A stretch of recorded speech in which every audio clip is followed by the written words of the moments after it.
Reunion is not easy, and reunion is not always going to turn out the way you would like. You don't just skip the first 25 years of your life and then launch yourself into a family and become part of it.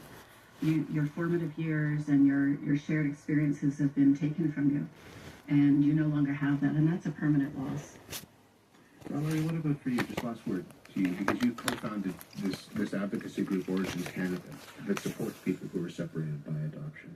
What would an apology mean, do you think, especially now as those who were impacted by this continue to get older?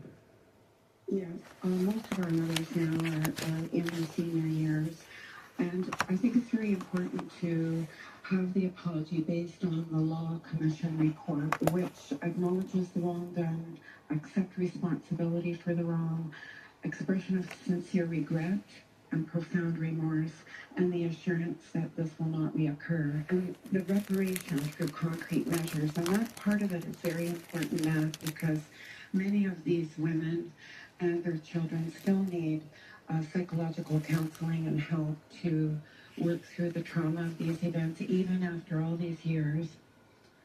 You all have this shared experience in different ways, and these are really hard stories to hear, but they're really important to hear as well, and they're really important that you would be willing to tell them. I appreciate you all being here and being willing to speak with us. Thank you very much.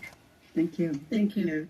Valerie Andrews' son was taken away from her when she gave birth at the age of 16. She also researches forced adoption. She was in Toronto. Christine Naylor was forced to give up her daughter at 15 years old. She was in Barrie, Ontario.